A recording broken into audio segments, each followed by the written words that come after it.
దేశంలో ప్రజలు మార్పు కోరుకుంటున్నారని అందుకే అన్ని రాష్ట్రాల్లో బీజేపీ విజయం సాధిస్తుందని తెలిపారు కేంద్ర మంత్రి కిషన్ రెడ్డి. గత 10 ఏళ్లలో బీఆర్ఎస్ వేల కోట్ల అవినీతికి పాల్పడిందని, ఇప్పుడు అధికార కాంగ్రెస్ అదే చేస్తుందని ఆరోపించారు. కాంగ్రెస్ రాష్ట్ర ప్రజాధనాన్ని కొల్లగొట్టి దేశంలో ఎక్కడ ఎన్నికలు జరిగినా అక్కడ పంపిణీ చేస్తుందన్నారు. ఈ నెల 10న సికింద్రాబాద్ పరేడ్ గ్రౌండ్ లో ప్రధాని మోదీ బహిరంగ సభను నిర్వహించనున్నట్లు చెప్పారు. ఈ సభను విజయవంతం చేయాలని శేరిలింగంపల్లి నియోజకవర్గంలో సన్నాహక కార్యక్రమం ఏర్పాటు చేశారు. ఈ సమావేశానికి ముఖ్య అతిథి కిషన్ రెడ్డి హాజరయ్యారు.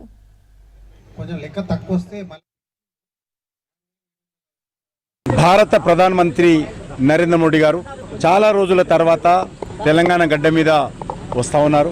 ప్రధానమంత్రిగా మూడోసారి బాధ్యతలు చేపట్టిన తర్వాత మరి ఈ నెల 10వ తేదీన వారు మొదటిసారిగా వస్తా ఉన్నారు. రైల్వేలకు సంబంధించి, జాతీయ రహదారులకు సంబంధించి గత 11-12 సంవత్సరాలుగా కేంద్ర ప్రభుత్వం ఏ రకంగా తెలంగాణలో అభివృద్ధి చేస్తుందో మనం చూస్తా ఉన్నాము. స్వాతంత్రం వచ్చినప్పటి నుంచి నరేంద్ర మోడీ గారు ప్రధానమంత్రి అయ్యే వరకు 2400 కిలోమీటర్లు జాతీయ రహదారులు ఉండేవి. ఈ 11 సంవత్సరాల్లో ఆ 2400 కిలోమీటర్లు ఉన్నటువంటి రోడ్డుకు అదనంగా సుమారు 2600 కిలోమీటర్లు ఈ 10 సంవత్సరాల్లో అభివృద్ధి చేయడం జరిగింది. ఈరోజు 2000 కిలోమీటర్లు పని మరి కొన్ని జరుగుతూ ఉన్నాయి. 2029 వరకు తెలంగాణలో సుమారు 7 నుంచి 8,000 కిలోమీటర్లు మరి పూర్తయ్యేటువంటి అవకాశం. అదేవిధంగా 40 రైల్వే స్టేషన్లు పునర్నిర్మాణం చేస్తూ ఉన్నాం. 2 రైల్వే స్టేషన్లు కొత్తగా నిర్మాణం చేస్తూ ఉన్నాం.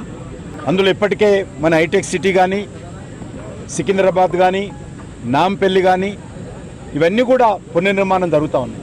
కొమరవెల్లి మల్లన్న రైల్వే స్టేషన్ హైదరాబాద్ నుంచి వెళ్ళేటువంటి భక్తుల కోసము మేము కొత్తగా నిర్మాణం చేశాం. ఈ నెల చివరి వారంలోనే అది భక్తులకు ప్రధానమంత్రి గారు మరి ఆదేశాలతో భక్తులకు అంకితం చేయబోతున్నాము. కొమరవెల్లి మల్లన్న స్వామికి అంకితం చేయబోతున్నామని మనం చేస్తాం.